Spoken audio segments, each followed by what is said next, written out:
Hola, en este video les voy a enseñar a utilizar el integrado 74LS93, el cual es un contador de 4 bits, muy básico pero útil. Recuerden que si este video llega a 3 likes, que significa que les gustó, voy a hacer otra explicación para ahora del integrado 74LS193. Así que sin más introducción, comencemos con esta explicación. Lo primero que vamos a ver o repasar, si es que ya lo sabías, es la alimentación de este integrado.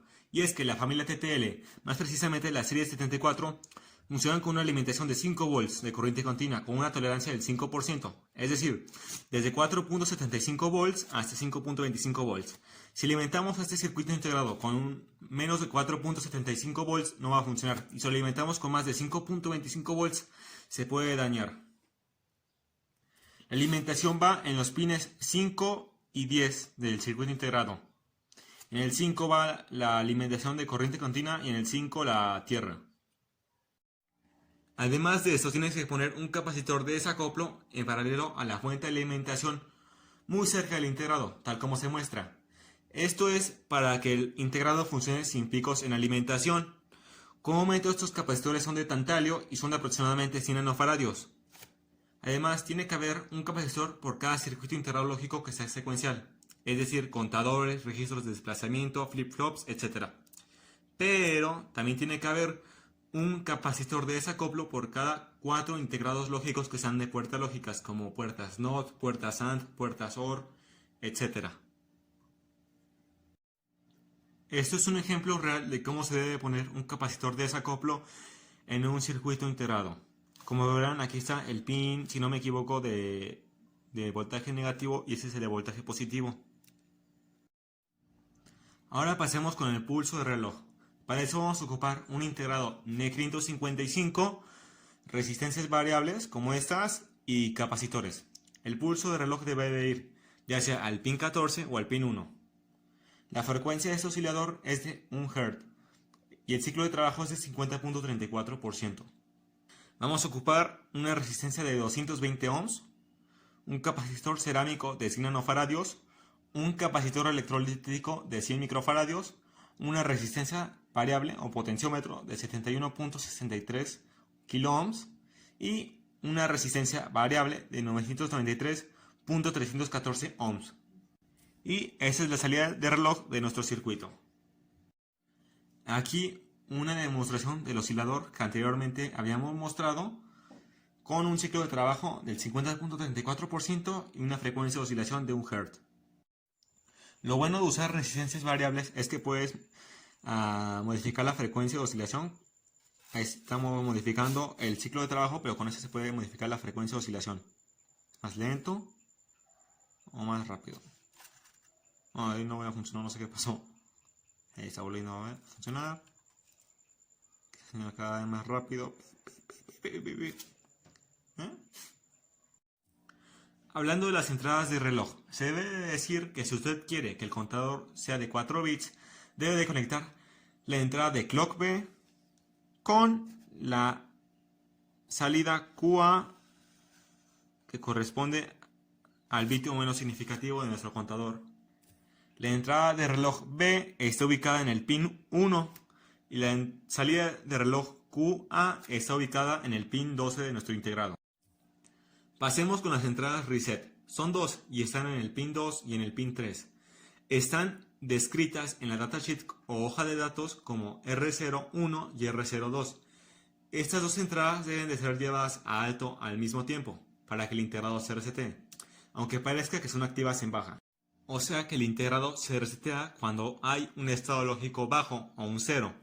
Pero al haber una puerta NAND en las dos entradas de reset y luego una burbuja en las entradas reset de cada flip-flop JK, hace que la NAND se niegue y se convierta en una puerta AND, ya que es su contraparte lógica, ya que como hemos visto, cualquier cosa doblemente negada es lo mismo que un cable. Es decir, si aquí entra un 1, esto se niega y sale un 0, pero se vuelve a negar y sale un 1, como un cable, 1, 1. Lo mismo si hubiera un 0, si aquí entra un 0, se niega, sale un 1 y sale un 0. Es lo mismo, aquí entra un 1, 1 por 1, 1, se niega 0 y se vuelve a negar 1. que sería lo mismo que 1 por 1, pues sería 1. Hablando de resetear, pasemos a los módulos. Los módulos permiten que mediante el uso de lógica booleana el contador se pueda resetear en cualquier momento determinado. Ejemplo, si usted quiere que el contador se resetee en 9, o sea que cuando llegue a 1001, 9 binario, vuelva a 00000 binario, solo haga un módulo 10, tal como se muestra en la hoja. Y si usted quiere que cuando el contador llegue a 50101, solo haga un módulo 6. Hablando de resetear, pasemos a los módulos. Los módulos permiten que mediante el uso de lógica booleana el contador se pueda resetear en cualquier número determinado. Ejemplo, si usted quiere que el contador se resete en 9, o sea que cuando llegue a 1001, 9 binario, vuelva a 00000 binario, solo haga un módulo 10, tal como se muestra en la hoja. Y si quiere que cuando el contador llegue a 5 vuelva a 0, solo haga un módulo 6. Ahora hagamos un ejercicio. Si usted quisiera hacer un contador módulo 3, solo lleve la salida Q2 a una entrada de una puerta AND y la salida Q0 a la otra entrada. Luego la salida de esta puerta AND puede ser llevada tanto a R2 como a R1. La salida Q1 es llevada a la entrada de una puerta NOT. La salida de esta es llevada a la entrada de una puerta AND. Y la salida Q3 es llevada a la entrada de la puerta AND. La salida de esa puerta AND es llevada a R1, que es el reset restante. Esto va a hacer que cuando el contador llegue a 12 se resetee. Pero ¿qué hay si quisiera que el contador nunca se resete? Es decir, que sea desde 000 hasta 111. Solamente ponga tanto R1 como R2, cualquiera de las dos, una de esas a voltaje de corriente continua y la otra a tierra. También puede ser viceversa. Pero ¿qué hay si se quiere hacer un contador de 8 bits o más? Solo multiplique las dos entradas de reset con una puerta AND y luego la salida de esta debe ser llevada a la entrada de reloj del otro contador. De esta manera, cuando se llegue al reseteo del primer contador, la puerta AND va a mandar por un lapso de tiempo muy pequeño un pulso en alto a la entrada del reloj. Como el reloj se va a resetear, la salida de la puerta AND, que depende del módulo, mandará un pulso en bajo a la entrada del reloj del segundo contador, ya que el primer contador va a volver a 000. Y eso va a hacer que la salida de la puerta AND vaya a 0. Después de esto se va a completar un ciclo. Es decir, la salida de nuestra puerta AND pasó de 1 a 0. Y como nuestro segundo contador debe ser de flanco descendente, al igual que el primero, va a contar un bit hasta que se resetee, aunque también este puede tener un módulo como el anterior. Ahora pasemos finalmente con las salidas, desde Q0 hasta Q3, o lo mismo que desde QA hasta QD. Cada una de estas salidas debe ser conectada a una resistencia de 27 kΩ. En el caso de que se quiera prender un LED rojo con un transistor de unión bipolar 2N4401.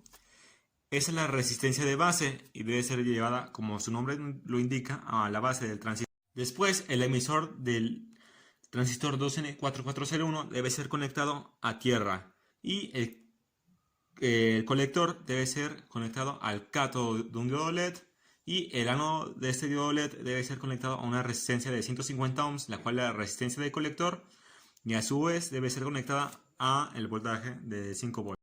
Aquí es una breve descripción de nuestro transistor y de nuestro diodo LED que ocupamos. La corriente de alimentación de nuestro diodo LED es de 15 mA y el voltaje de alimentación es de 2.1 volt. La ganancia de nuestro transistor 2N4401 es de 300, el voltaje de colector emisor es de 0.2 volts y el voltaje de saturación es de 0.75 volts. Este es el emisor, la base y el colector. Todo esto para que cuando la salida Q sea 1, el diodo emisor de luz se encienda. Recordemos que lo que acabamos de hacer es para proteger el circuito lógico, ya que estos solo deben de ser usados como etapa de control, no de potencia, aunque existen integrados de inclusive la misma familia que pueden ser usados en la etapa de potencia, como el integrado 7447, el cual es un driver de 7 segmentos. Espero les haya gustado este video, compartan y coméntenme en los comentarios cuál va a ser la próxima explicación, el 7447 o el 74193, o el que ustedes quieran. Adiós.